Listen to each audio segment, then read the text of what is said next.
Good evening, ladies and gentlemen. This is Anton Wheeler, your host of Voice of the People United Community Forum.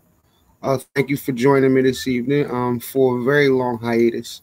For those of you who may not know, I had a health issue. I actually had a heart attack, but I'm feeling somewhat better.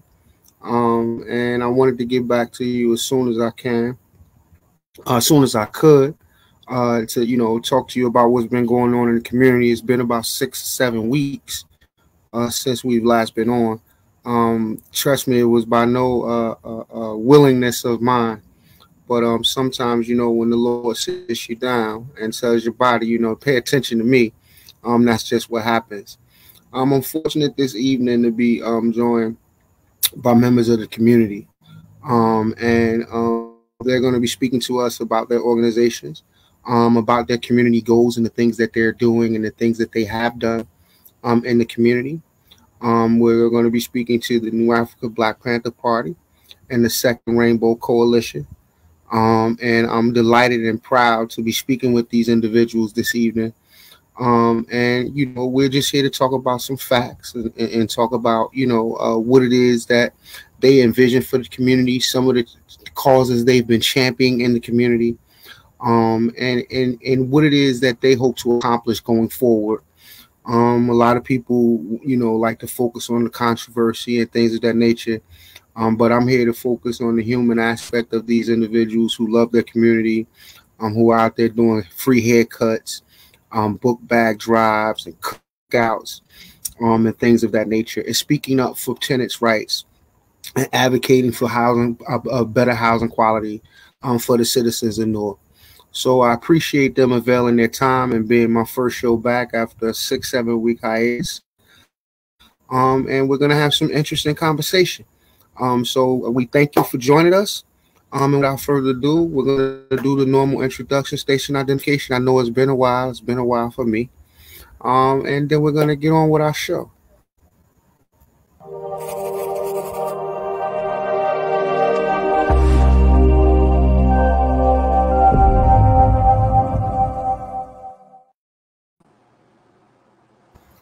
Good evening, everyone. How are we doing? All power to the people. Wonderful. All power to the people. Okay. Love and blessings. I get everybody because I think I'm missing one person. Did I get everybody up in the screen? Yeah, General Secretary. All right. Where's the chairman? I know the chairman was in here somewhere. Did I get him? Okay. Did I get the chairman? Okay. There he is. We see him. We see him. All power. Okay, and all power to the people. Peace and blessings and love. Assalamu alaikum to you. I with the term of peace and love and endearment. And I thank you all, man, for coming on this evening and speaking with me. Especially my first show back after some time off. But I'm grateful, man. That you all have been able to avail yourselves and come on and talk about what's been going on in the community. And like I said earlier, one of the things that I also wanted to, get into before we get into anything else is people may not know and people may know what it is you guys are doing in the community, how you've been servicing the community. I was fortunate enough, a few times to watch some live feeds where you were giving back to the community, doing cookouts, giving away food, doing book bag drives. I even saw an event today where you brothers was giving people heads, trying to get our kids or whoever came up, get them fresh for their week, whether they're going back to school or going to work or whatever. So, I appreciate that. And I'm pretty sure there are a great many people in the community that appreciate what you do. So I don't know how the order of things should go based off of your organizational chart and how you think it should go. But whoever would like to start first, just introduce yourself, who you are, and a little statement about yourself and your purpose in the community. All power to the people. I would like to defer to the Second Rainbow Coalition because we are a part of a collective organization, and the New African Black Panther Party wouldn't be who we are without our comrades in the Second Rainbow Coalition. But just for purposes of clarity for the audience, it's important that people know our intent and our impact. And that is to mobilize the community in an effective way to address the myriad of conditions, social conditions that were put there by people in power that don't like us, not just simply because we're black, but because we're poor and exploited and at the bottom of the economic system. So our intent as a revolutionary group, the New African Black Panther Party, is to look at all of these physical components of the economic system that surrounds the people but don't work for the people and come up with a way to create dual and contending power or alternative institutions in our community that effectively challenge one, those who hold the reins of power and use the law as an instrument of repression over our people, and two, to show our people that we don't have to be, not in the 21st century, codependent on any political party, especially this racist, white supremacist one party state, if we want to call it that, is really fascism all the way through and through. So our job is to be revolutionary, to represent the people, and to serve in a capacity where we can ignite the people to become agents of change. All power to All power to the people, brother. Next. Brother Kwame, Sister Alyssa, y'all want to go? No, I think he deferred to you. I think he deferred to you to speak first. I think that's what the chairman did, right, Chairman? all power to the people. Yeah, it was a long deferment, but he deferred to you, comrade. All power, all power. Well, first of all, thank you, comrades, for being here. Malaikum salat, hermano Anton. Thank you, brother, for having us. Peace, blessings, and health to you, hermano. And I, as co-chair of the Second Rainbow Coalition, along with the trifecta, me, Kwame, and Alyssa are here, and we're happy to speak on our support of the New African Black Panther Party and Capitan Africa. My name is Lobo. I'm an Oregon Brown Beret captain, member of La Mesa Nacional de Brown Berets, which is a national conglomerate of different Brown Beret cadres, and one of two co-chair of the Second Rainbow Coalition and one of three members of the trifecta leadership of the Rainbow Coalition. Also Sergeant at Arms for Latino Rifle Association and Socialist Rifle Association. And I will defer it next to Brother Kwame and then Sister Alyssa. Thank you. All power. All right. power. Thank you. All power to the people. Yeah, I'm Kwame Chase Shakur. I'm the advisor for the Second Rainbow Coalition, a part of the trifecta leadership of the Second Rainbow Coalition. So unofficially, I do like most of the ambassador work of the Second Rainbow Coalition, unofficially, making sure we keep this coalition going together. Me and Shaka Zulu is one of the founding members of the Second Rainbow Coalition when we put this together back in May 14, 2014. 2001, 21 in Newark, New Jersey. So a pleasure to have me here, Brother Anton, and I appreciate you letting us have this platform to support the New African Black Panther Party and call for all these charges to be dropped against Captain Africa. Thank you for sharing, Sister Alyssa. Hey, I'm Alyssa Ray. I'm the co-chair for Second Rainbow Coalition with Captain Lobo and member of the trifecta as well. I'm the Minister of Defense for the New Era Young Lords, the tri-state chapter. I'm located out in Connecticut. We have a somewhat regional chapter out here. And honestly, I'm really just kind of following some of these awesome leaders. They're all teaching me amazing things, and I'm just thankful to have the opportunity to be here and speak on behalf of Captain Africa and the New African Black Panther Party. Thank you very much. General Secretary. Hi, my name is Patience. I'm General Secretary Patience of the New African Black Panther Party, resident of Newark.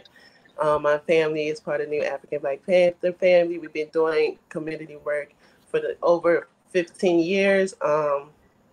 So yeah, we're here to discuss a lot of things that have been going on in Newark. And I'm just happy to be here with my comrades. And Anton, thank you so much for having us. Thank you for coming on, sister. Thank you. And brother, the man. All power to the people. All power to the people. All power to the people. And like now, I saw you a couple of months ago, man. I saw you and I pulled up on you and I was like, yo, we got to get together. We got to talk about what's going on with the highest power thing. Because that's it's a way of life. This is what we do. But yo, I'll be remiss if I ain't say like that's what's up. You here? Yo, I'm happy. I didn't know you was sick. I didn't know you was sick, man. Like yo, I'm happy. I'm happy you here, yo. Like I'm happy too, bro. Word up. The most important thing in life is life. Like along the way we forget that. We forget how valuable life is. Cause like you ain't no do-overs. I mean, like once you go, it's a wrap. So like every moment that we on this planet is cherish that. I mean, yo, I hold life above everything else on this planet, over money, material objects, everything. Life is the most important thing. So like imagine if you wasn't here now when you caught your heart attack. Like who would have us on here talking right now? You did? I dig, bro. I dig. Bro, like I mean, like yo, so real talk, like yo, I'm happy you here, man. And I mean, but thank you, brother. Yeah, but like yo, this is what we do. This is our comrades around the country. Everything that we do, we don't do it on our own, and it's not reactionary. It starts with the education process and the maturity level. Like when I first met you in 2008, 2010, it was at the council meetings. I was going to the council meetings. I was trying to see if I could get the political system to do anything about the conditions around us. That's where we met. That's how we got to know each other. And then it grew from there. And now we're here today where I'm part of this organization with these good people all around the country. And it's just not me, but it's an education process. And, yo, our enemy as Panthers, as the Rainbow Coalition, is imperialism. Like there's no equivocation about that. Because like when we join these organizations, we take political education classes and we talk and we understand where we all stand and what we're fighting for. Yo, we're not friends, we're not family. Yo, we're comrades. Comrade is a whole different level. It means like we go past all the gender, all the separation, all the social stratification that society has to divide us, and we go straight to the point of where we unite and who's oppressing us wherever we at. Connecticut, wherever we at right now.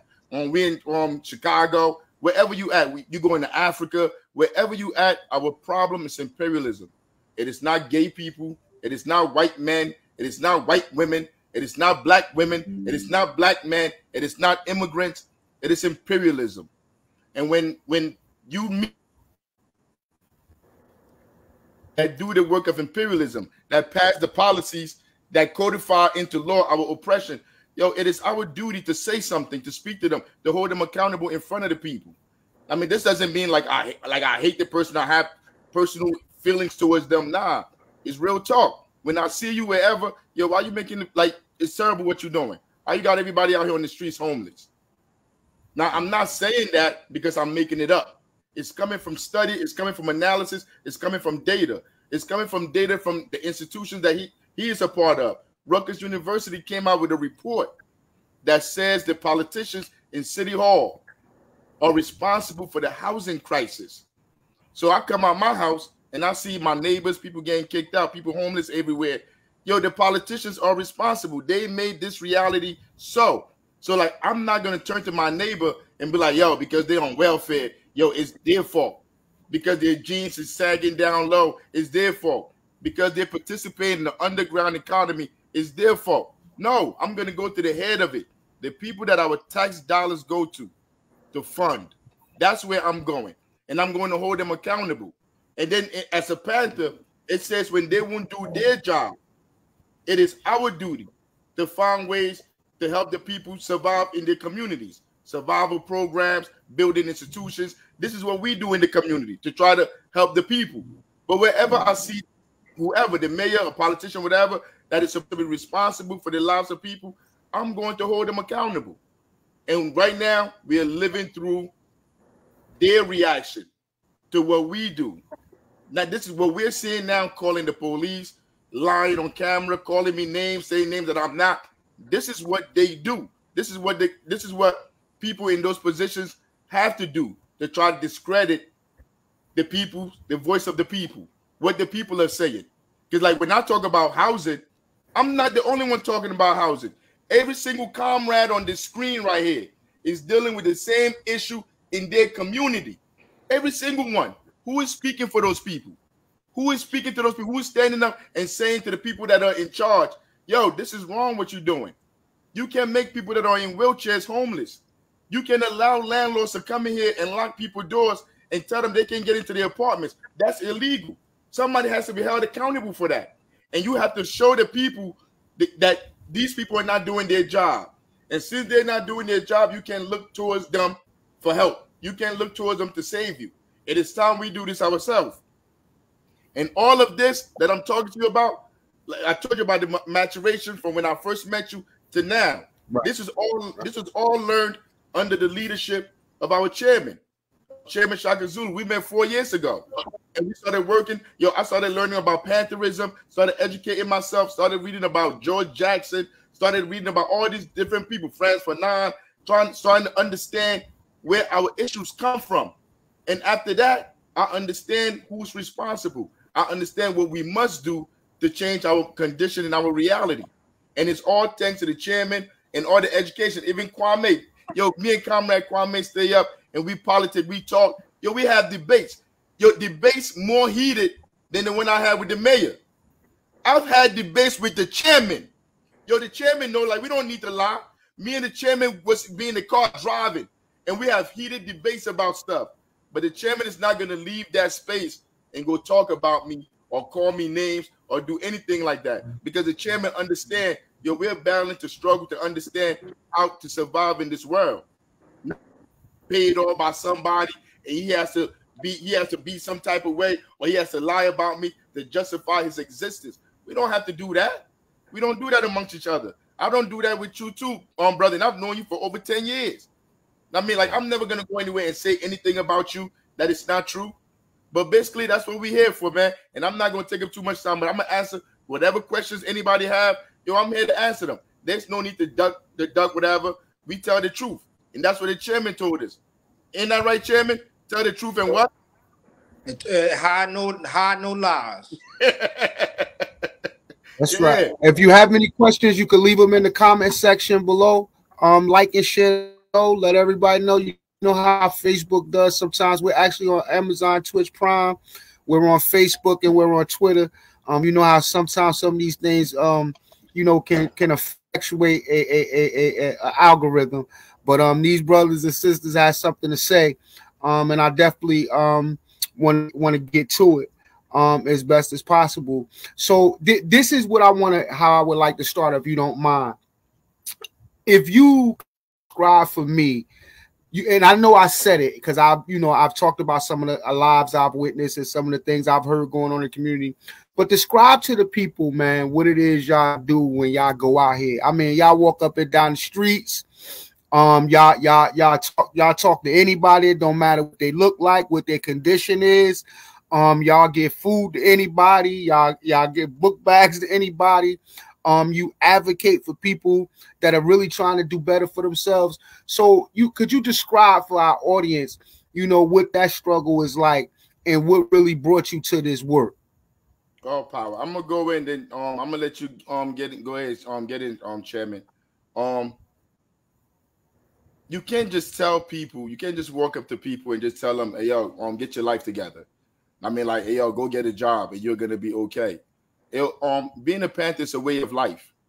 Our duty as Panthers is to create survival programs in the community to help the people in the community survive. I mean, if they don't survive, there's no revolution. There's nothing that can be done. So the first and foremost is following the 10-point program and creating programs in the community for the people. Everything we do is for free. We charge for nothing.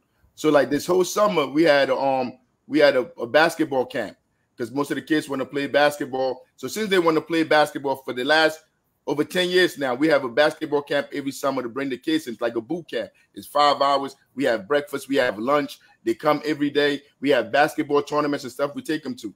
But that stuff is not just to give them a place for them to be ball chasers and to chase balls around and throw balls around.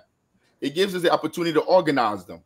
It gives us the opportunity to speak to them, to get to know what they're going through. They get to understand them on a daily basis. Like they see you Monday, they see you Tuesday, Wednesday. When they're hungry, they can call you. Whenever they need to go anywhere, they know you're there for them. You're building a cadre. I mean, that's organizing, because it's like, it's not tomorrow. You're not going to see the fruits of that labor tomorrow. You're going to see the fruits of that labor 10 years, 15 years from now. That's what organizing really is. So when they come to that, the kids at first, they think it's just about basketball. Then once they've been around for a while, they start to give out food. They're going to political educations. They're learning things about politics. Like today, we had the cookout. They're out there with the cookout helping out. They're out there getting haircuts. They're taking food home. They're learning how to serve the community for nothing. It's not, there's no fee to it. I mean, and we're teaching them that ways to survive without depending on the state, without depending on imperialism. I mean, the chairman is the one that he has the links and provides the food that we serve to the people.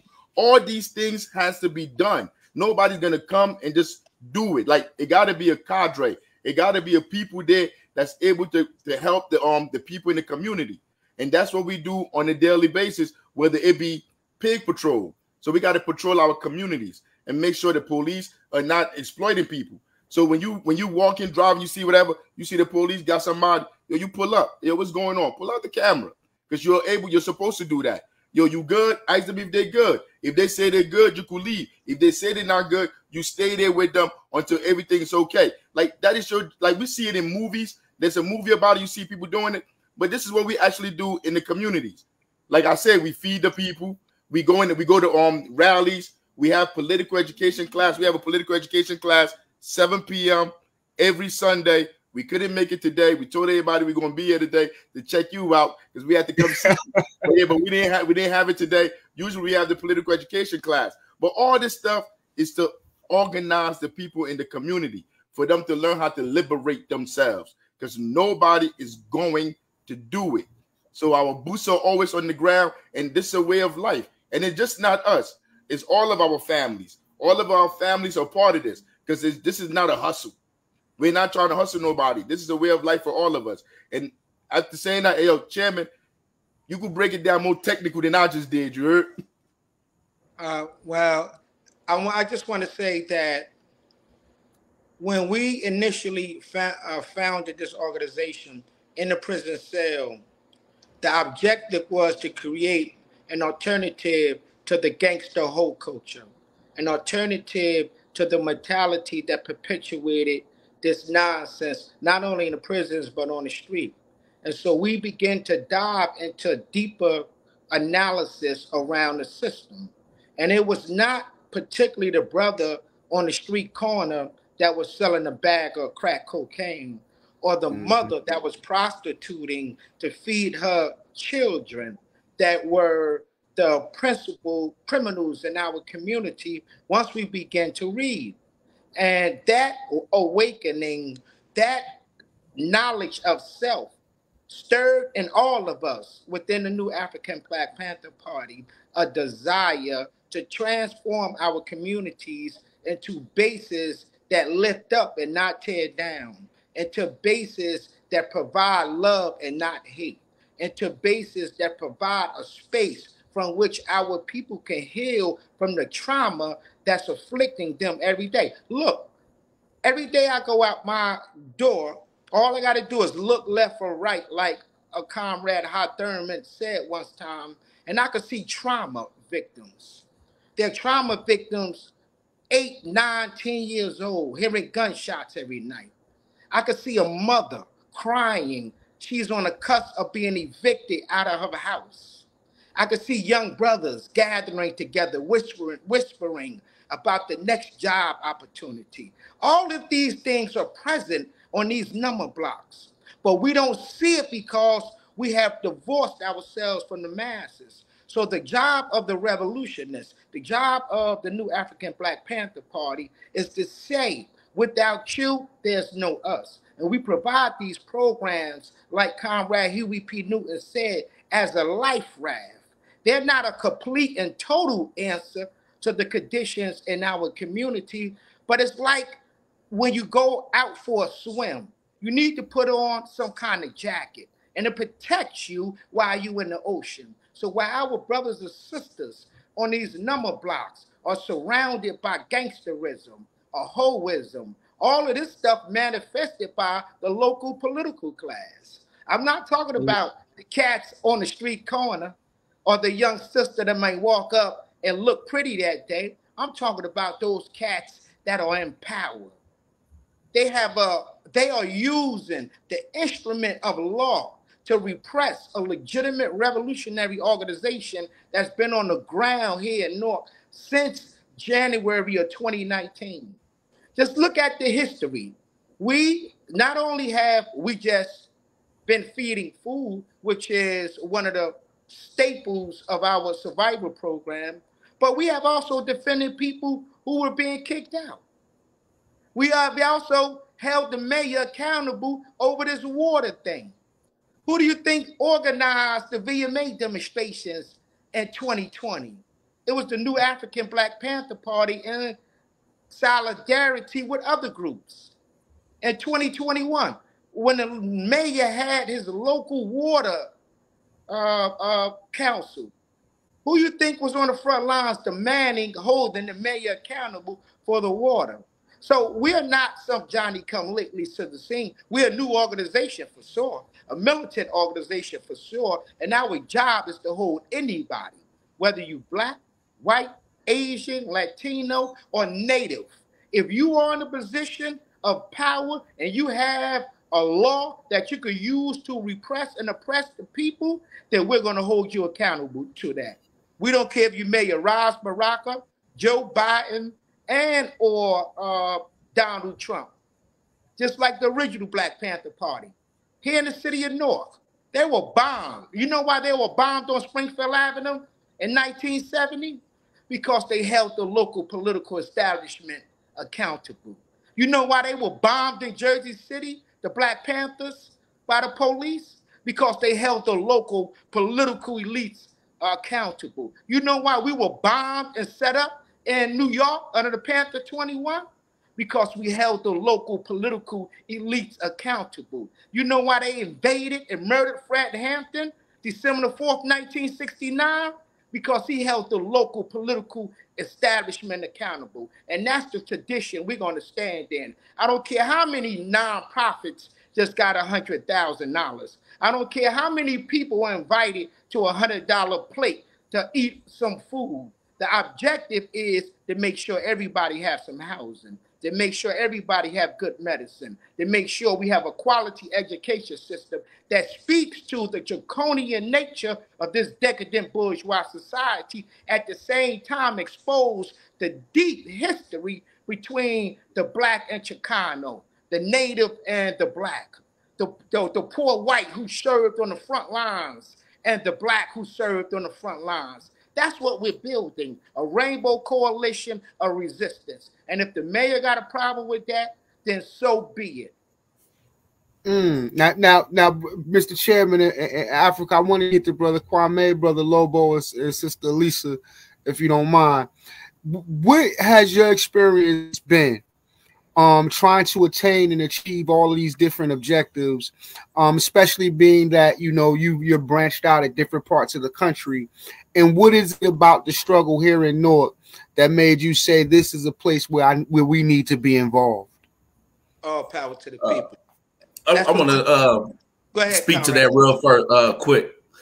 Captain Africa said we're against imperialism, and he's totally correct. Kwame Nkrumah wrote a book called Neo-Colonialism, the last stage of imperialism.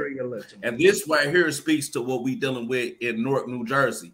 Right now, just to use a historical situation that's already occurring right now over in Africa, no matter the politics or how this is going to play out, but we see the situation in Niger, Mali, Burkina Faso, and that was French colonialism that controlled those countries over there.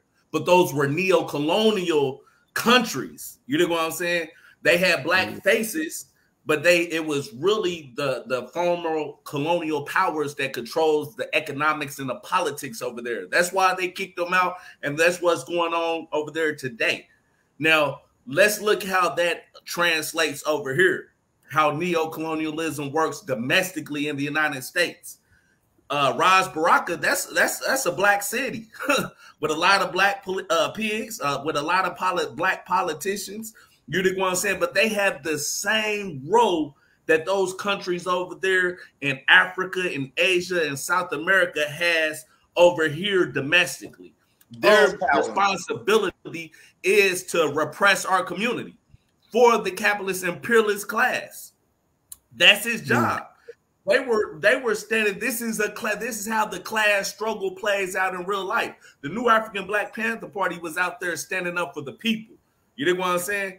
Ras Baraka and them were standing up for the landlords, for the corporations, for the private investment companies and stuff. You know what I'm saying? In the article that that they did on this situation talks about the money that was being flown invested into Newark, New Jersey, with the gentrification process. You know what I'm saying?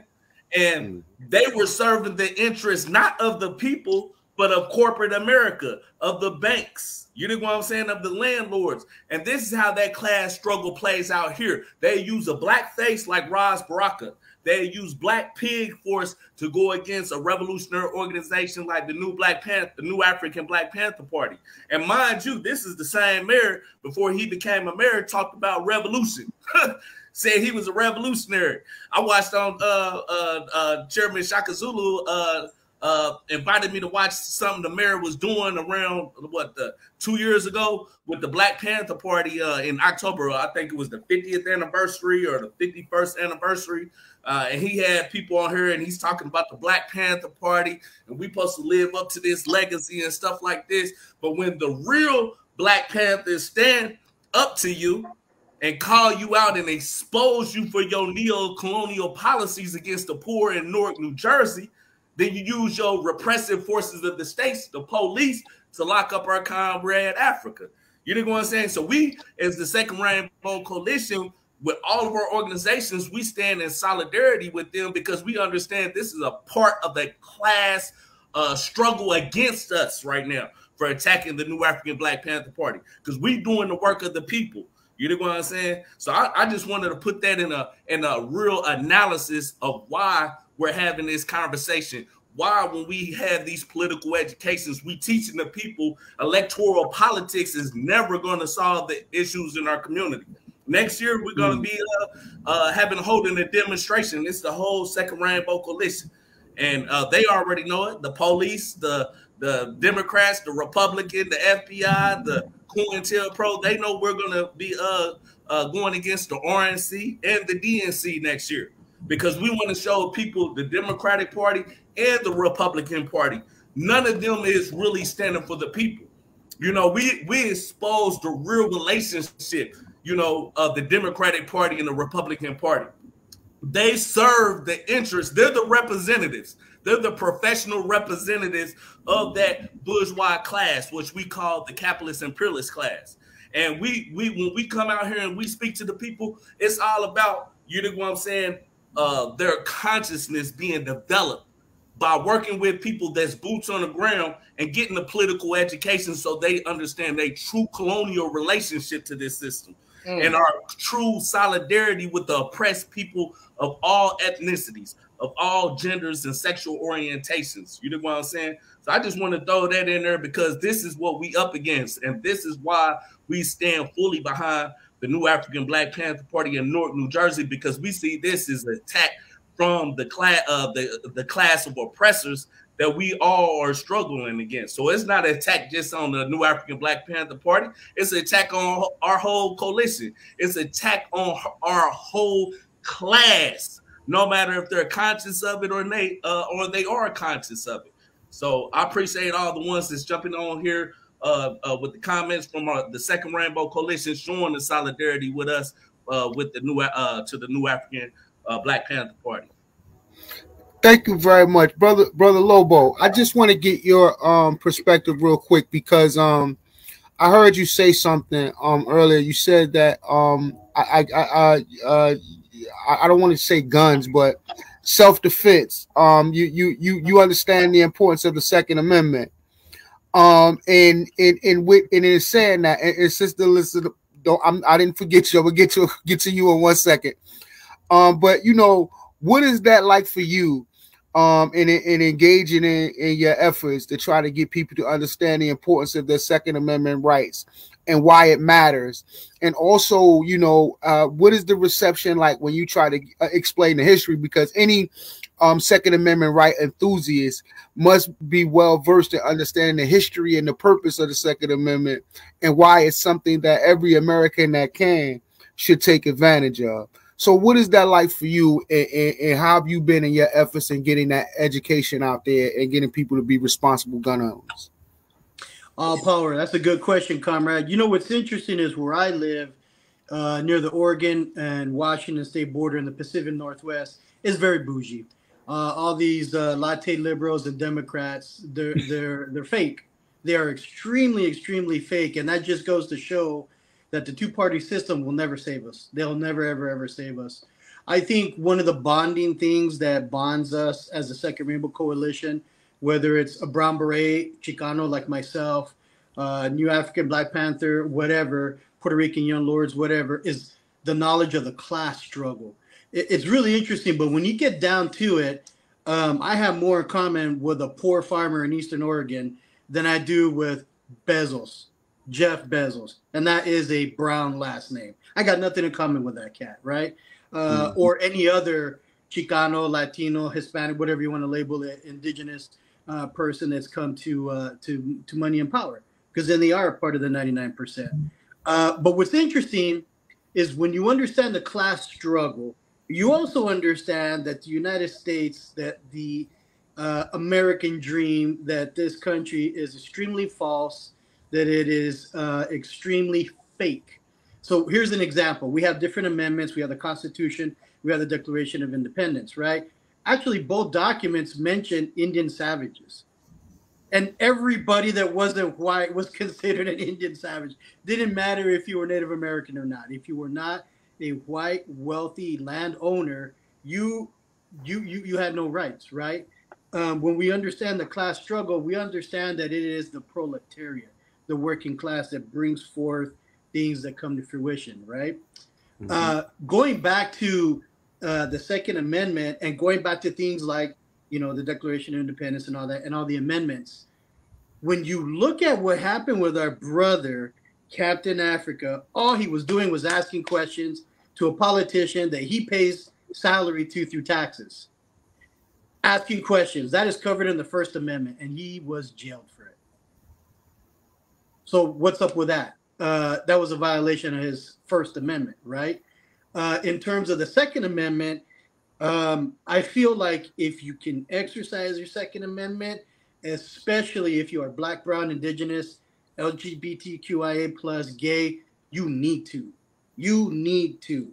It is imperative and it is incumbent to learn and to master the art of self-defense through firearms, through archery, in case you can get a hold of ammunition, any physical combat. You need to, because most people are peaceful, but most people, when pushed, they will have to defend themselves. And the reception that I get, especially when we teach women firearms, whenever we teach free education classes on, especially with my unit, on how to load, unload, and so forth, and how to obtain a concealed handgun license, how to do expungement classes if they're either felons or if they're illegals, so that they can get their concealed handgun license, is overwhelming. We always have big turnouts for that. And I think that if you can, you probably should exercise your Second Amendment because everybody else does. Now, what may happen, which, you know, you have to be educated about using your amendments, is look at Captain Africa. I mean, he was jailed and he was just using his First Amendment right. If you listen to what Chairman Shaka Zulu of the New African Black Panther Party said, look at the history of the Panthers. They were bombed, murdered, and jailed just for doing human things, survival programs. Even to this day, we're labeled as terrorists or extremist thugs for the love of humanity. Free breakfast programs, right? Basketball camps, right? Teaching people how self-defense classes, right? Like, these are just basic necessities, and for that we are labeled terrorists. I think if you know what you're getting into, you have to have a love not only for your people, but a love for humanity. Being that we are part of a Second Rainbow Coalition and we have all different walks of life, we're bound. We are binded through solidarity, and a lot of that is because of the class struggle. And so I feel like whenever somebody is attacked within the Second Rainbow Coalition, whether it is a Young Lord or the New African Black Panther Party or a member of, then it is attack on one of us all. And I find it very interesting because literally, if you see the video, what our brother Captain Africa was doing, asking hard questions, which he should do to Mayor Ras Baraka, literally in Portland, Oregon, 2-3 years ago, probably even to this day. You can go to Twitter, or X, whatever it's called now. You can go to Facebook, you can go to Instagram. Everybody knows in Portland, Oregon in 2020, the whole city was on fire for almost 2 years straight with the Black Lives Matter protests. But we have, and we still do, have a mayor, Ted Wheeler, who constantly is always asked, what are you doing about the homeless? I mean, they confront him. There's no relation to me. He's no relation to me. And he's no relation to you. That's right, comrade. But what's interesting is I literally got anti-fascist comrades that were doing the same thing as Captain Africa.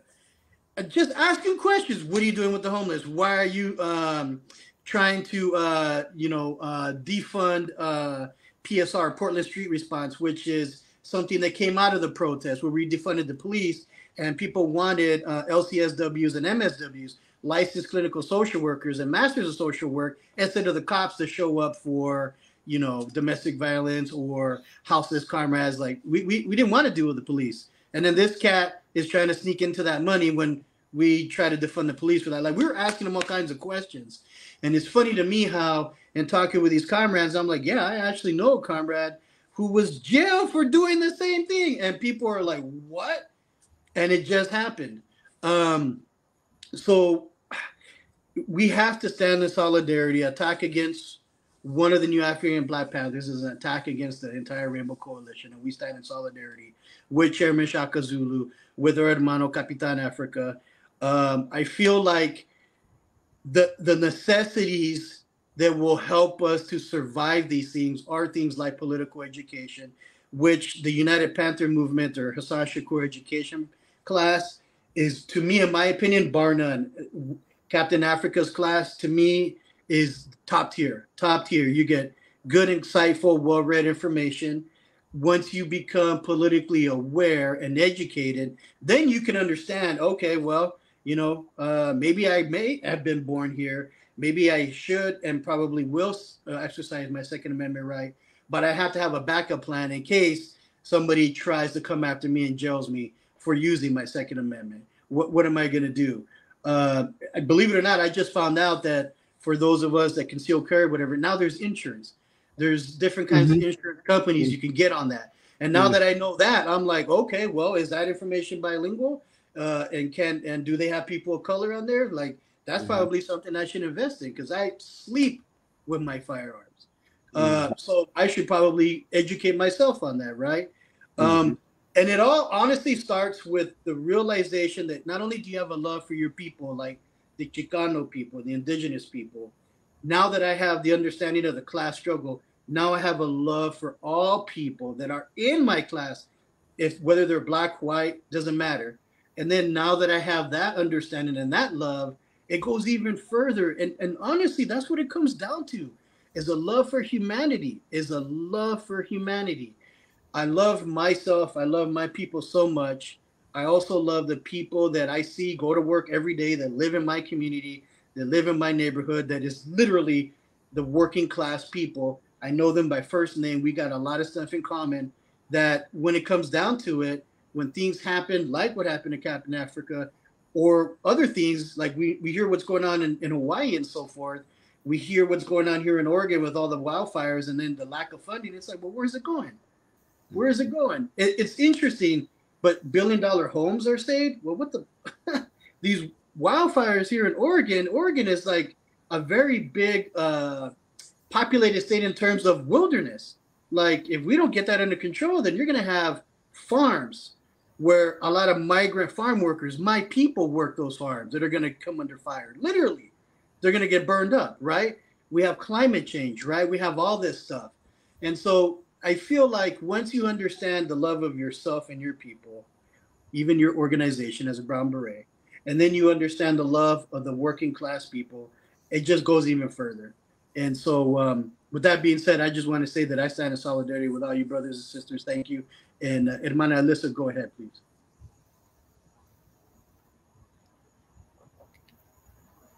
Did you want me to answer the original question, or did you have a specific one? Whatever, sister, you waited patiently. Lady should have went first, but you go right ahead. You answer whatever question you want. All right. Well, then I guess I think the first question that you kind of said was how how is it working since we're spread out, and why did we feel compelled to be here, right? Something along those. Right. So I've definitely had the opportunity to meet everybody on the screen except for yourself, and in person, Captain Lobo.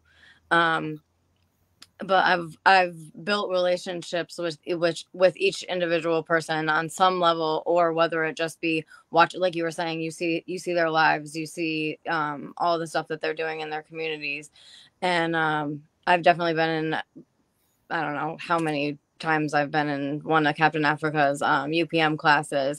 Never fully completed it in its entirety. I've been there, and I've been there a lot. But each week here and there kind of thing. But I think I said this the last time, maybe when we were doing our video in support of him, is that Captain Africa every single time that I talk about, every time that I hear him talk about it, he's talking about how it's going to be for the people, how it's going to affect the people. Even this scenario where he is facing nonsense, terrorist, fucking pardon my language, charges, he is talking about, he brought it to the Second Rainbow Coalition and said, how can we make this about the people? How can we bring this attention, to what the actual problem is? What was he talking to Ras Baraka about? Houselessness, homelessness. There's people out on the street, and anytime that I see a post from there, it's like, there's another person on the street, or they're emptying out another food truck, or whatever the case may be. It's always trying to figure out what is a solution. And like you said, he's holding them accountable, and I do not see him ever not hold them accountable, and I love that. I love watching the videos on YouTube and everything. I would appreciate if we could stop putting nonsense charges for asking questions. That would be great. But that's what drew me, besides being asked, obviously, as a co-chair, to be here, is watching his passion and his love for the people, and how even in his own, I don't know, for lack of a better word, demise, he wants to make it about the people, rather than people like Ras Baraka, who get into their positions and then forget all that revolutionary bullshit that they were talking about before. You know what I'm saying? Mm-hmm. I think that's really about it. All right. So I guess, because we got a little bit of time left. And I definitely want to get to, the controversial piece of what's going on.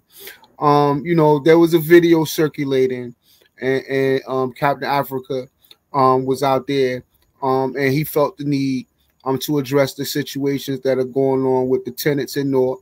And when you get a chance, Mr. Chairman and Captain Africa, I want you to explain some of the statistics, because I believe that there are almost somewhere in the neighborhood of 50,000 or more individuals in the city of Newark that are facing eviction.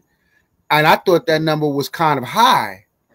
But you actually can look and see for landlord eviction court. I'm sorry, in Essex County, and you can actually look that statistic up.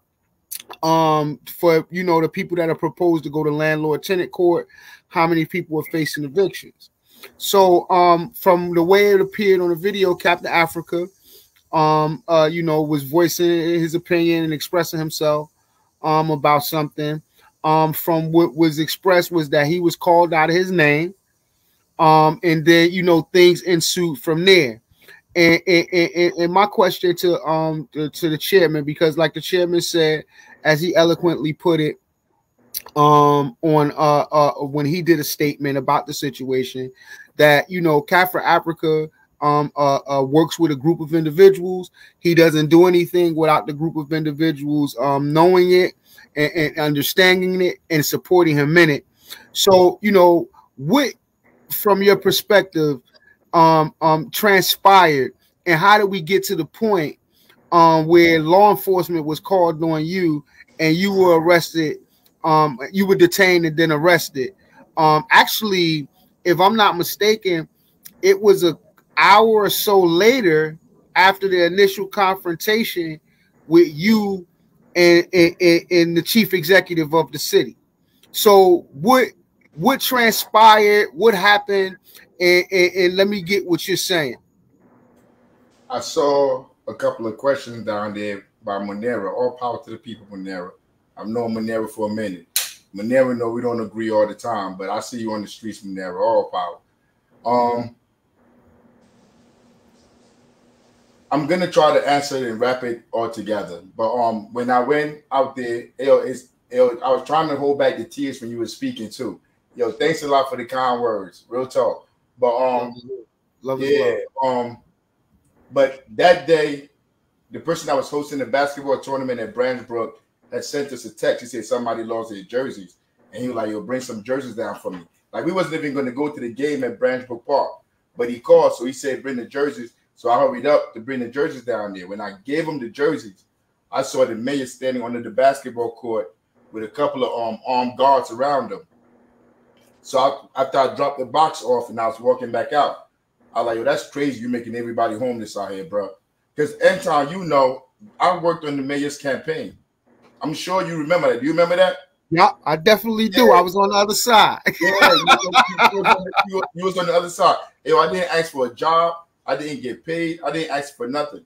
We took the young people that were part of our program, because we have an after-school program, and we took the kids there for them to learn how the electoral process worked. They went door to door. We canvassed. We did all of that. I didn't ask them for nothing.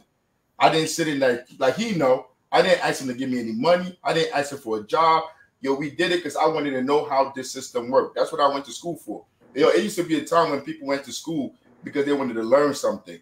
Yo, that time has passed. Like when you read Miseducation of a Negro by Carter G. Woodson, yo, he's explaining how society is changing and people are going to school to get letters behind their name and to get jobs and not to work for the people, to help liberate the people. And he was saying, like, this is dangerous.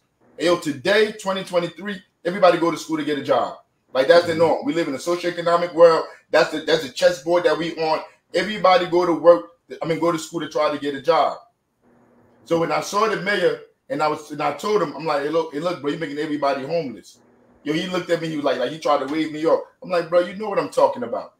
He waved me off again, like, you don't know what you're talking about. I'm like, bro, like, it's right here. Like, you online, you on YouTube having a press conference, and you're selling these buildings to slumlords. The slumlords that's kicking people out their homes. We got to go. Like, I'm talking to him about something substantive. Like, he tried to blow me off again. I'm like, it's okay. I understand you a sellout. I understand you an Uncle Tom. I mean, but don't be going around here calling yourself an activist, because you make people like me look bad. I mean, I'm like, you like your mother, Uncle Tom, your mother sellout. She the whore. I mean, you like, and you a rapist. Hey, look, you see, but at that moment, I didn't have my phone recorded, because I just went to talk to him to try to see, like, if he's gonna say anything, like say like, yo, I'm working on it, yo, I'm trying to do stuff. Nah, he went straight to it. But that wasn't the first time that they called me that. Yo, his administration has been attacking me for years now. Like, they say it under their breath, and I say something to them, like they call me a agent, a CI. They call me stuff like that. And I say something like, yo, what are you doing? You know I'm not an agent. I don't work for the poor. I don't work for nobody. Like, why are your people calling me this? And they'll say, like, nah, they really did that? Oh, my God. We're going to call them. But they don't do nothing about it. So at that moment, that's the first time he ever said it out of his mouth. And I always said, if he came at me like this, I'm suing him for defamation. I'm going to go use his own court system to deal with him, because this is what they fear. This is the kind of stuff like people like him fear. So when he said, I pulled the camera out. Say it again. Because now we're not talking cordial. Now, like, you are enemy. You are trying to kill me. You're calling me a rapist, and you're calling me a what you call it? What's a CI? Confidential informant. Confidential informant. Those are the two worst things you could call any black man in the hood. No way. Like in prison, you kill him for that. So this is what you call him. So I understand where we at now. So I pull out my camera. Say that shit on camera, bro. Say it one more time on camera. You book licking Uncle Tom, because I wanted him to say it. I wanted to draw it out of his mouth so I can use it against him. But he knew not to say it. Even now, they go around, they're telling people to make videos about me, saying stuff, but they won't say it out their mouths because they know they're liable. They can be held accountable for it. But that's what I said to him. And then one of his guards walked with me. Now, this was like around 6 o'clock. This was like the sun was still up. He walked with me. I was like, you got to find a way to talk to the mayor. I got to sit down and talk. And I'm explaining to him, like, we can't talk. The video is available. If you want, you go on All Power to the People. It's on our YouTube page. When you see the video, I'm explaining to the armed guard what he's doing to the people. So I get in my car and I leave. I go to my son's basketball game. And in the video, there's a young man that comes and tells me, hey, yo, Africa, you got to go to your son's game. And I'm like, I know you're trying to calm me down. I mean, and this dude, this is what you call a proletariat. Like, like a lumpen. That in our education, we learn about like the different classes of people in the society. Like he's at the bottom of the society. Every dollar he get, he got to work and get it however he can. I don't think he cashes any paycheck. But like this are the people that we work with in the community that we're trying to help. So he ran over there. He left what he was doing because this dude is apolitical. He's not into politics or nothing. He ran it to come and diffuse the situation to tell me like, yo, Africa, like you got to go because he know what I do in the community. So I left.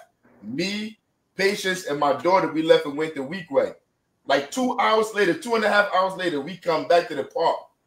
One of the mayors, because we came back to watch the last game. There was a game that was coming on like around 8 o'clock. And these park games, they don't start till 8:30, like 9 o'clock. So like when we got there, the game hadn't even started yet. So one of the mayor's security, now this dude is retired. But he's on guard for whatever. He calls me like, yo, Africa, what's up, man? Because he knows me too. He knows I've been in the community for a while. Like, yo, Africa, let me talk to you, man. What happened with you and the mayor? So I'm like, nah, I'm under the basketball court. Come over there. I'm right on the court. So he walks over there. I only see him at first. So he talking to me. My Patience is there with my daughter. So we talking, like he trying to explain to me, like, listen, man, you can't talk to the mayor like that. You got to apologize. I'm not apologizing to him. What am I apologizing for? So when I started saying that to him, that's when I noticed Mitty walk up. Now Mitty's the mayor's brother. He's the chief of staff. And when he walks up, he's standing in front of me talking, and he's like, "Yo, this is about respect." Because it was all supposed to be like intimidation. I don't know if they thought like I was supposed to be afraid of them.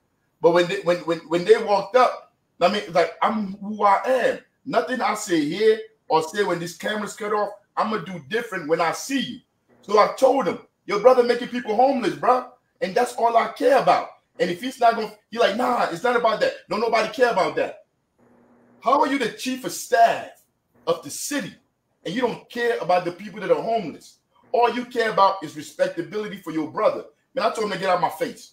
At that point, I didn't want to talk to him no more. I didn't want to be around him. Yo, go ahead and over there. I turned around. It's like the whole police force coming towards me. Like we were surrounded. And the first thing that came to my mind, like, this is what they do in the third world country.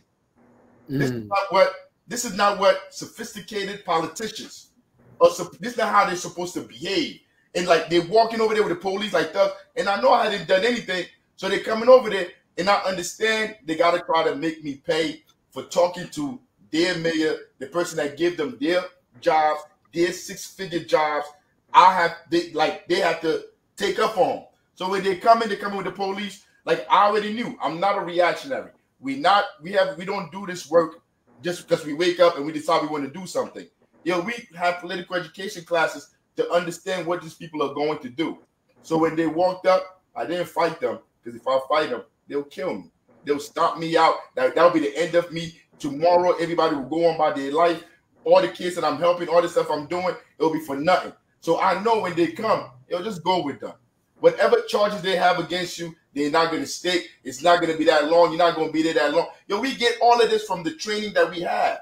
I'm not mounting off, cursing at them, giving them a reason to attack me. So I put my hands behind my back. I mean, even when the police tried to grab the cuffs, I put my hand behind, they locked me up. We are all asking, what are you locking me up for? Because at that point, I hadn't committed any crime. So they said for terroristic threat. Terroristic threat against who? Now remember, I hadn't seen the mayor since I left. And his armed guard escorted me to my car.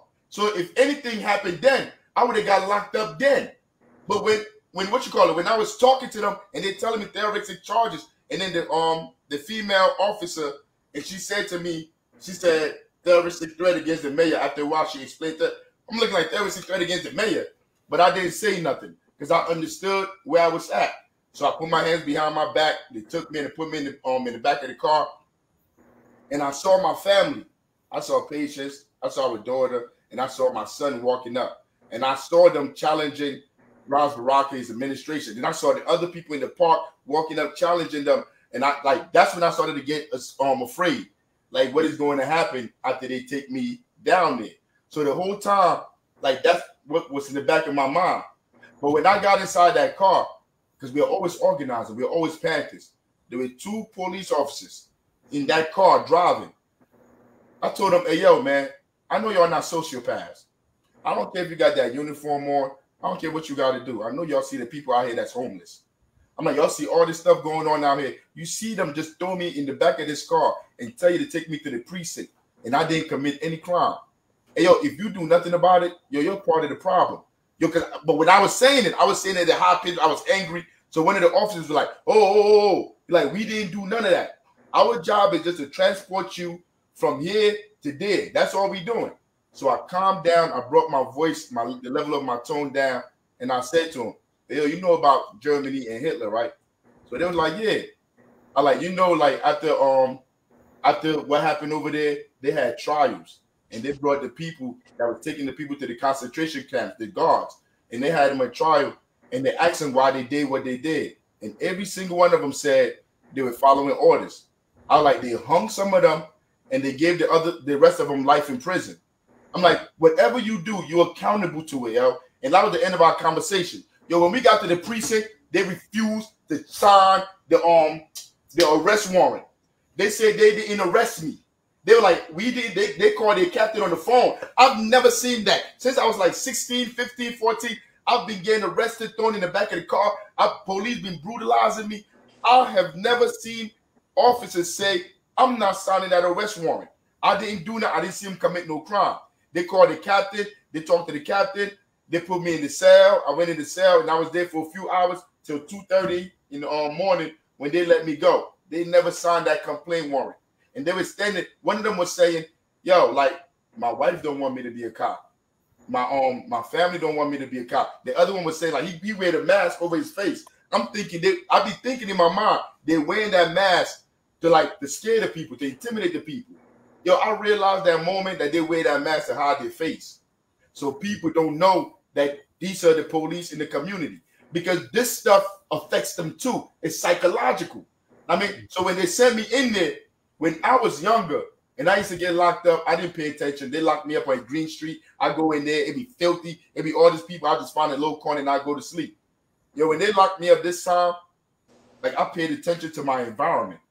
Yo, when they locked me in that cell, it was cold.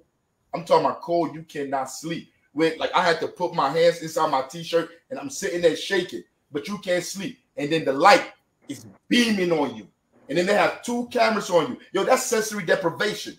You see, but I didn't have these words. I didn't know about UN charters. I didn't know about all of this stuff when they used to exploit me as a child. But when I was sitting there, I'm like, this is how they treat people. So if the police came and grabbed you and they said your insurance, your license, whatever they came up with, and they locked you up and detained you because you hadn't committed a crime, that's where you're going. How are you sending citizens, taxpayers, people that haven't committed a crime to torture? It speaks volumes of the people that are in charge. Now, I told you when I got locked up, I was worried about my family because all of that is still in the back of my mind while I'm in that cell.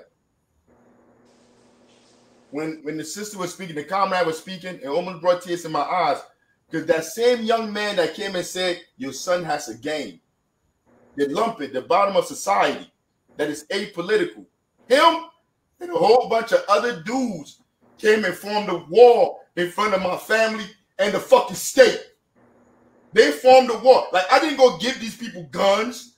I didn't go tell them to fight for my family.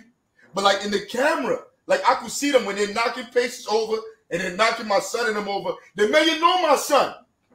My son worked at City Hall with his brother because I wanted my son to learn how the system worked. You know my son. You stood there and let these people try to brutalize my son. All because I asked you about making the people homeless, the people on the streets. I didn't beg you for a job. I didn't say nothing about your parents, your mother. I didn't curse you out. I called you what you are, a sellout. And the people that y'all don't care about, the same people that you're kicking out of the projects, these are the people that formed the wall to protect my family. And when I got out of that cell and I walked home and I got to the house and I came upstairs, I asked her, like, yo, what happened? Yo, it's okay? This, like, patient saw me. She was like, yo, they formed the wall in front of us and they wouldn't let them get to us.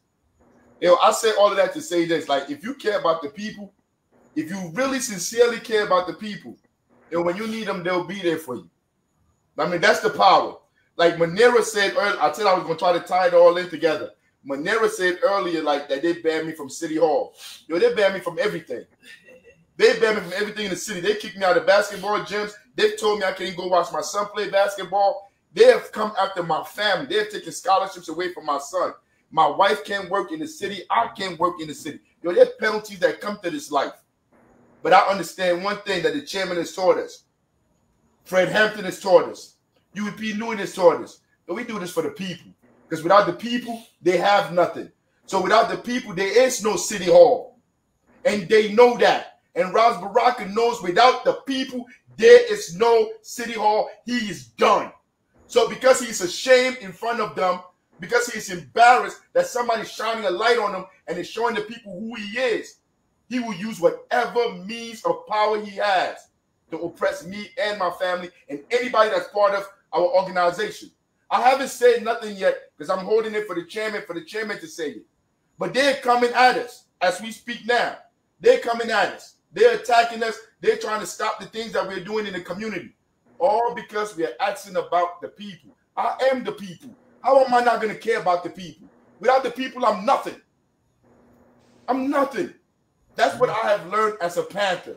Without the people, not black people, all people. Because after a while, you learn that as a human being, we are a species. I mean, we're not black, we're not white. Those are all social constructs designed by imperialism to divide us. So once you understand these people have been at work for hundreds of years, for centuries, trying to dominate us, how are you going to set trick, cross lines, and go join those people? And somebody like Ras Baraka that knows. Negro, you know. Your parents taught you. Your father taught you. You know the struggle. You could cook this shit better than anybody. And you sit here and you call the police. Yo, just look at that video and watch his face. He's embarrassed. He knows what he has done. And he knows how he's going to go down in history. He knows. Because he knows the moment. He ran out that park with his tail tucked behind his butt. And like, let me tell you something right now. If Ras Baraka or anybody from his family, Mitty, because I have their numbers in my phone, if Mitty had texted me and said that, yo, we apologize, hey, yo, come down, let's see how we can fix this. Yo, I wouldn't have posted that video. I wouldn't have came out of jail and posted that video, but I know I have to post that video to show what these people are doing. Because if the people don't see it, they're going to paint me with whatever they want to paint me with. I knew it was coming. So as soon as I got locked up, Patience released the video. No, Africa did not do nothing they're saying. I mean, the video was there to speak where we couldn't speak. And now everybody has seen the video all across. People from North Carolina, from San Diego, everybody's calling me about the video. I mean, but like I said, none of this is reactionary. None of this is reactionary. Everything we do is scientific. Holding him accountable.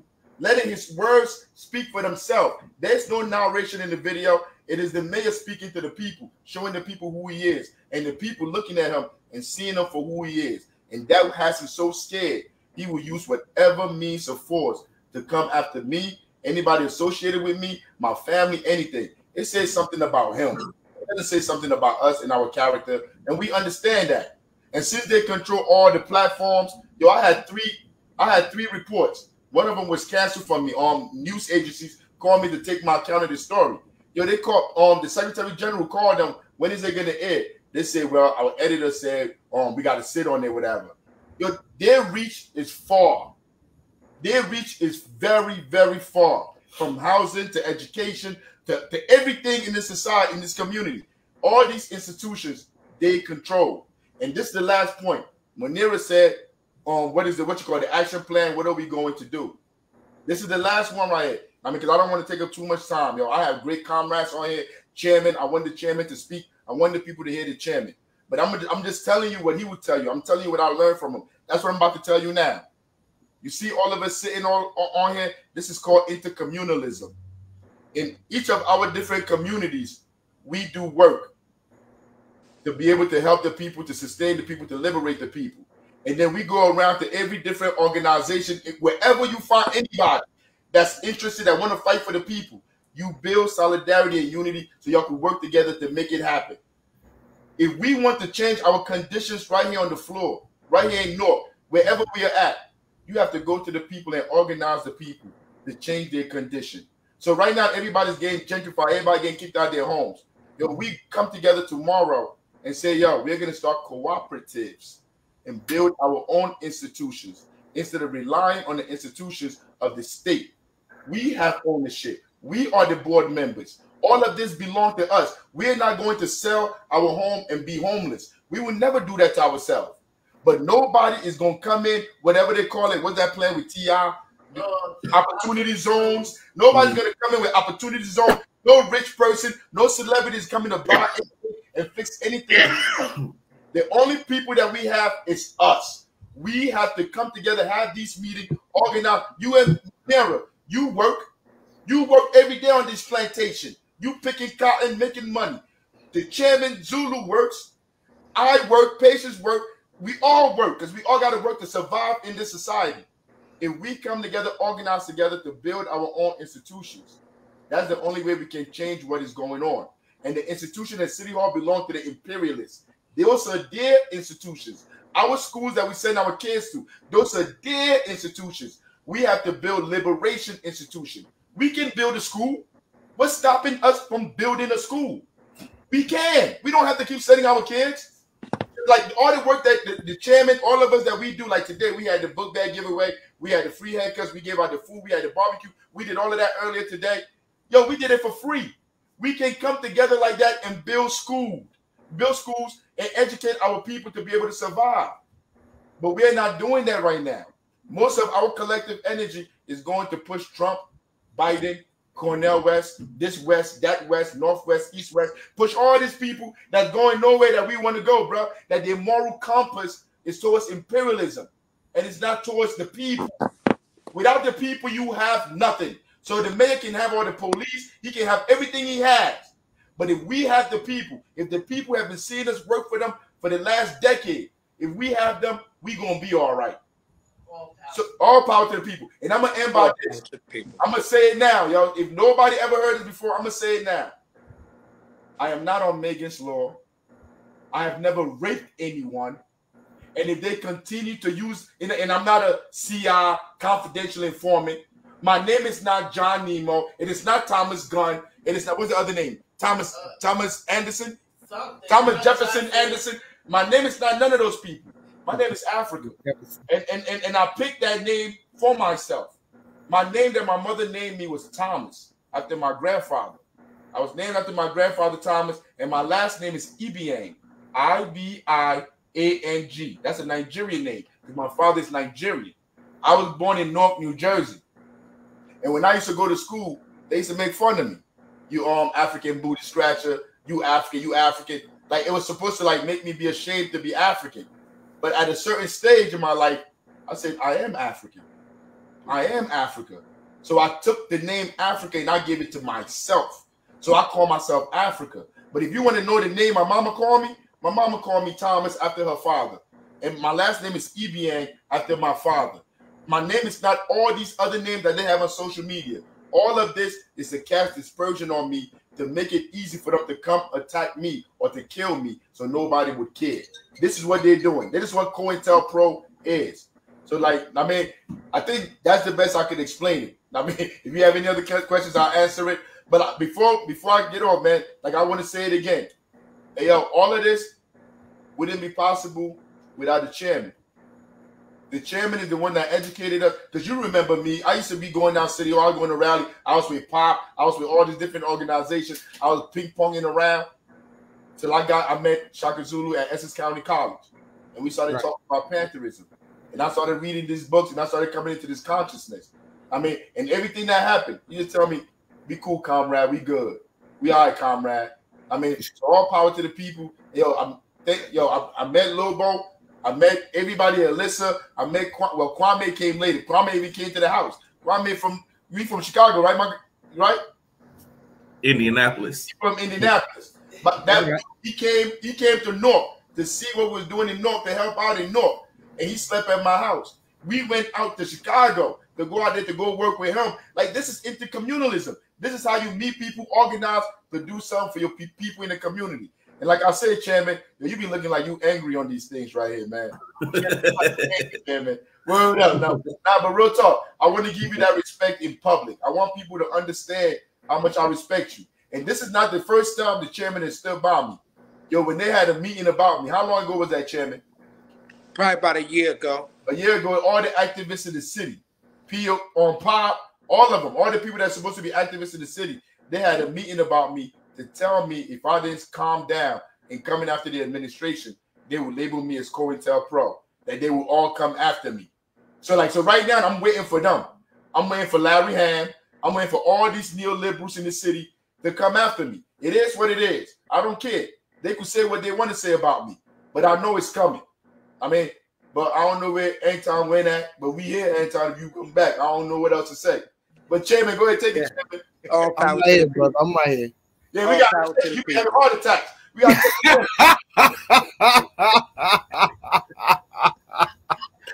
no, man, God ain't done with me yet, brother. God ain't done with me yet. All right, so I just want to chime in right quick before we get a little more deeper into the time and announce that the mayor of Newark have come after the new African Black Panther Party.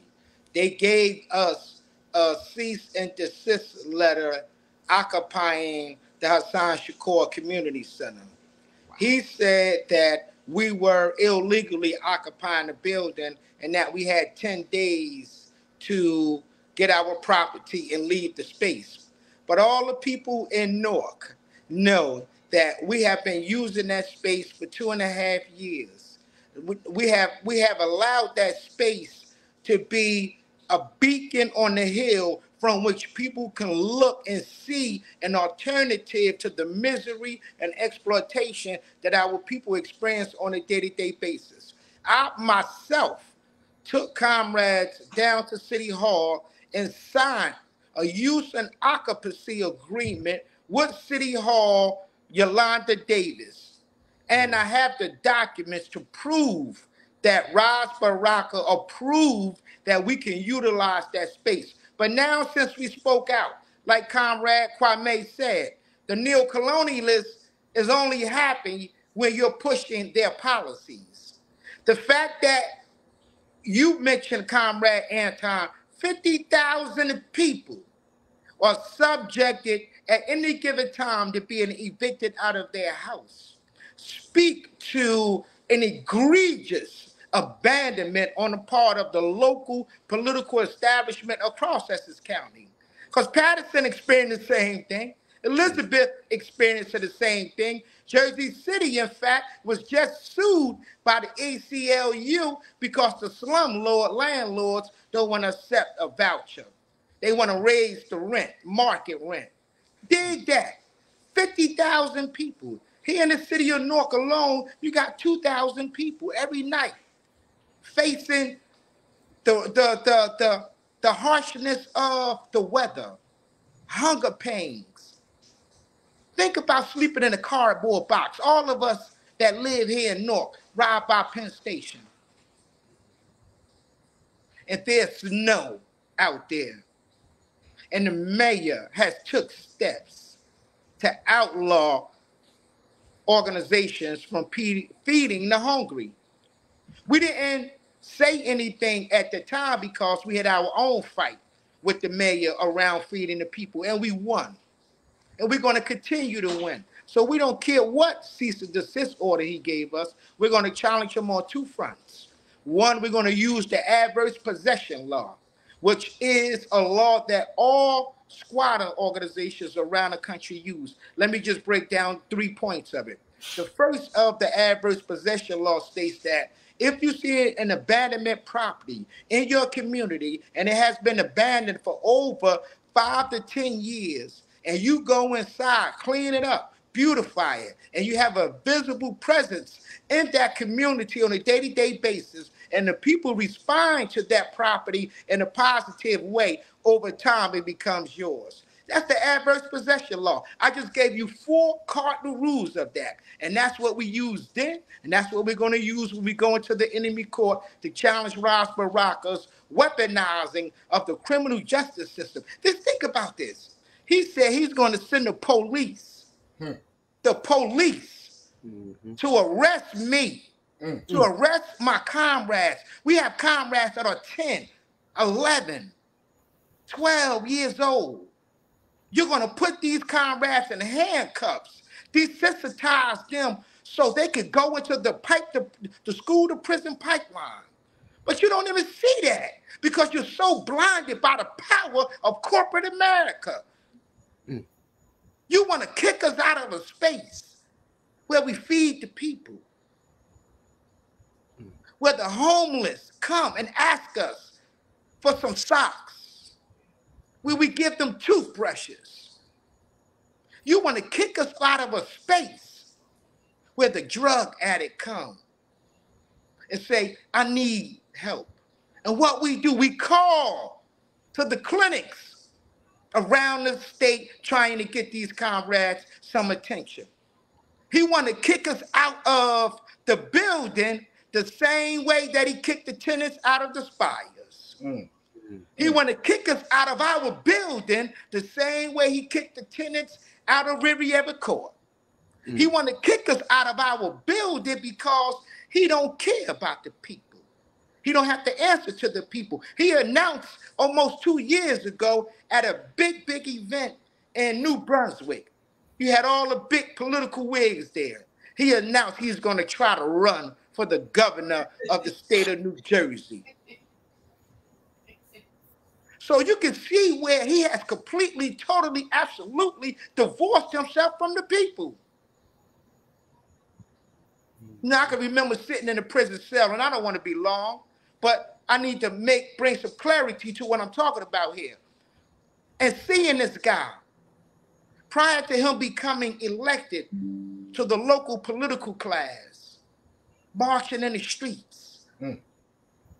I seen when Ras Baraka inspired the whole North and invaded the port and told those entire mafia, your criminality will stop right here and you will hire our people. I seen Ras do that from a prison cell.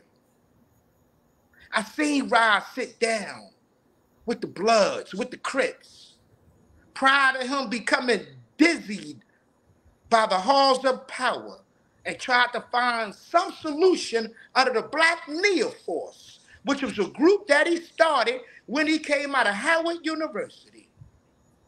I seen Ras talk to the sisters that were on the street corners. What happened to this guy?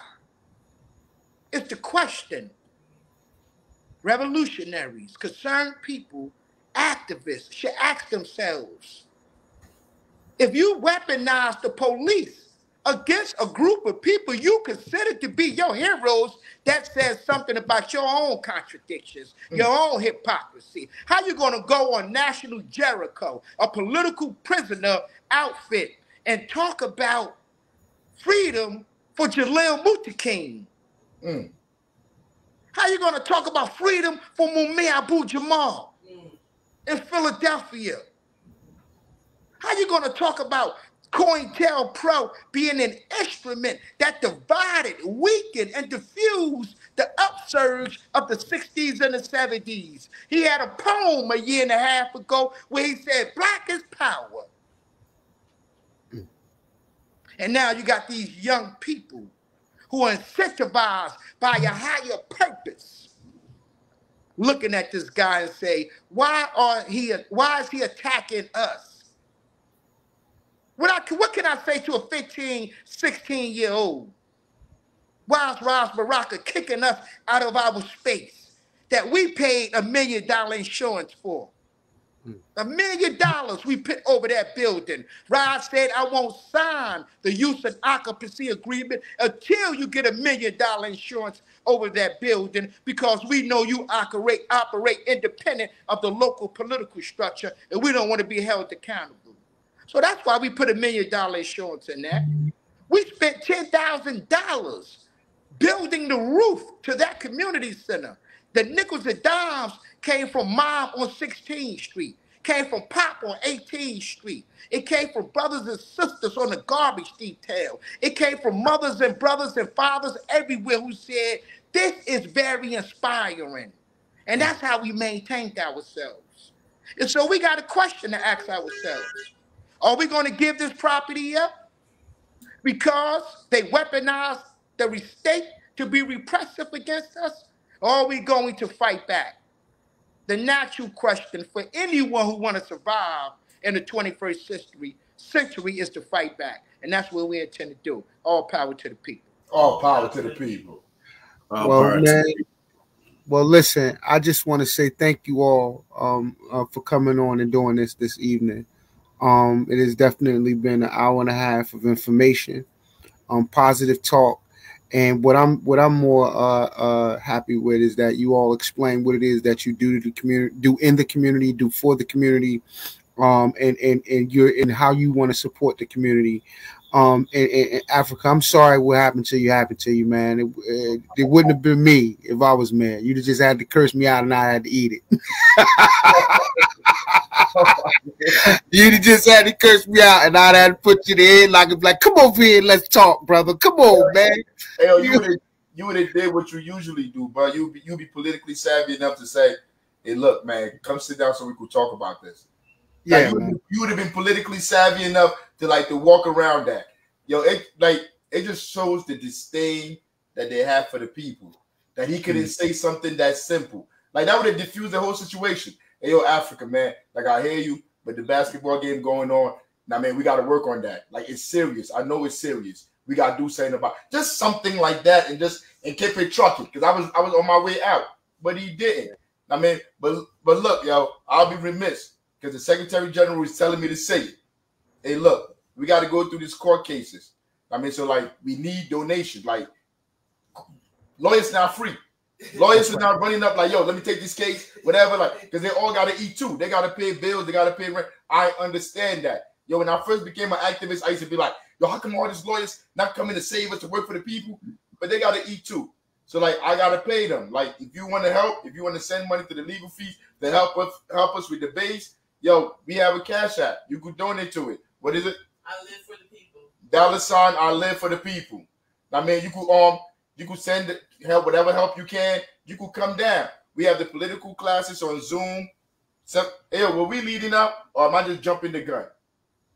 Bruh, you go ahead and finish what you're doing, man. This is your I'm jumping the gun. This is your voice. Go ahead, man. Take your time. If you want to help us at the center, for us trying to keep the center, you can reach out to Chairman Zulu. Chairman Zulu is going to give out his info in a second. You can reach out to us. We have, like I said, we have the political education every Sunday. And she's putting it in the chat right now. The Secretary General's putting it in the chat. But everybody's welcome. Yo, you a Panther. If you in the hood, if you out here with the people, you a Panther. You just got to come get this political education, know what we fighting, know who we fighting, and you in it with us. I mean, that's what and then we're going to call you a comrade. You're not a brother. You're not a sister. You're a comrade now. It means like we are in this war together. So like anybody that want to join, anybody that want to come down, you want to stand with us, yo, we did. 309 South Orange Avenue. 309 South Orange Avenue. Oh, yeah, not for now. The chairman said we ain't going. We ain't going, right, Chairman? All power to the people. All power to the people. Listen, please, everybody, make sure you put all of the information in there. I see the Secretary General just put some of the links and the information in there. Make sure you put the Cash App in there, so that you can get some support. Listen, whatever topics, whatever you have, please, reach us out at voiceofthepeopleunited@gmail.com. Let me know what it is you want to talk about. Like I said, I'm more of an individual who likes to have discussions and conversations. So, you ain't talking nonsense or nothing crazy. And I don't care what your view or opinion is. If you have one, and you have some context, this platform is for you. It's not for me. It's for you. And I'm glad that you all were able to come on this evening. I really appreciate it. You know how it is. Cats just be, trolling and doing things for likes. But I really want to inform my community and let them know what's going on. I have my opinions about the current ruling class. But that's for another day. This wasn't about me. It was about you guys. And just to let you know, man, that y'all got to keep doing what y'all doing. It's needed in our community. The only thing that I wanted to really talk about, and maybe we could get to that, later in another session, is that sometimes, and having been elected to the school board and ran for city council and things of that nature, sometimes, we have to look at the electoral process or make sure that the people that we put in office, we hold accountable.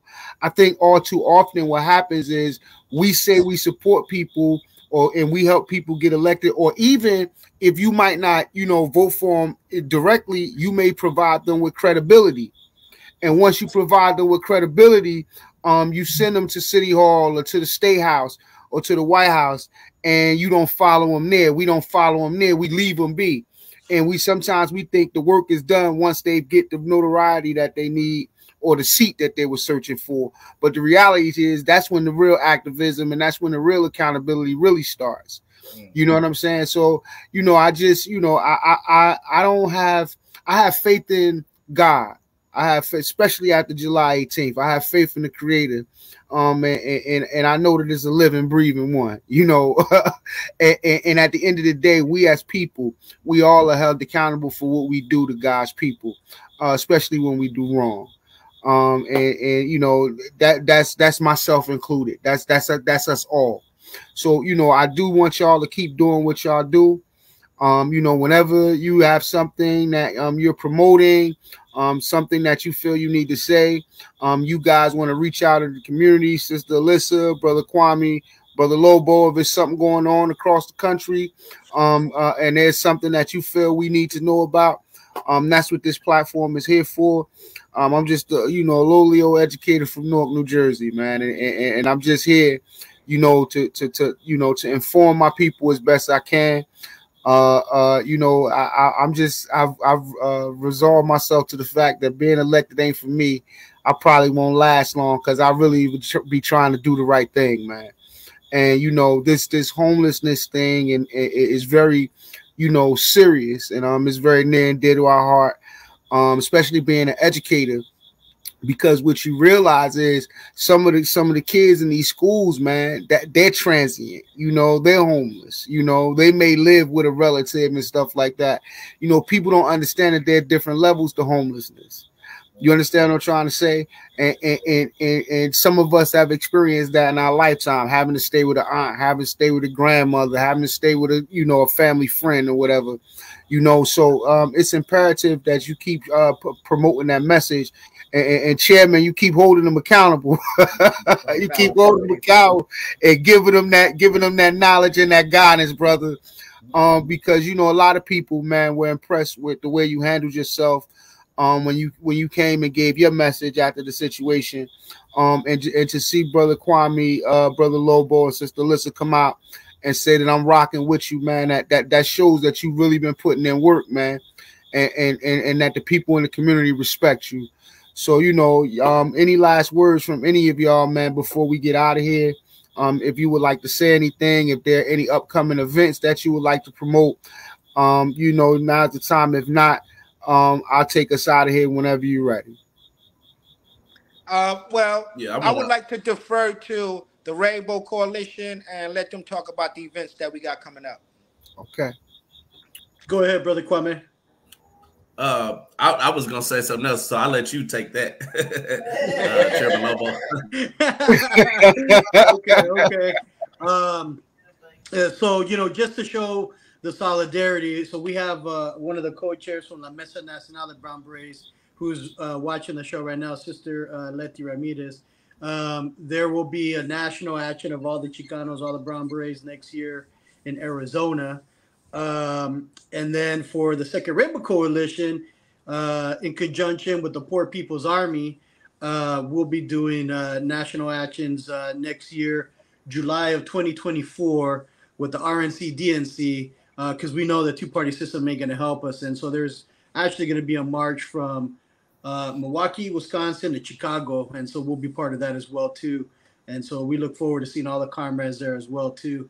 And then I'll pass it back off to you, Brother Kwame. Yeah, I just want to conclude this this great discussion today. I remember somebody once told me, that was like, man, like, why don't you run for office? This is the reason why I don't run for office. I told them, I was like, look, if Fred Hampton, who inspired me the most out of everybody, you know what I'm saying? If he was to be resurrected and ran for president, mayor, governor, I wouldn't vote for him because I know how the system works. Like Ross Brocker, he probably came in with good intentions. I'm going to give him the benefit of the doubt and say he came in with good intentions. But how the system is set up, it's just like I did 18 years in prison. We used to see the new recruits come in every year to work in the prison.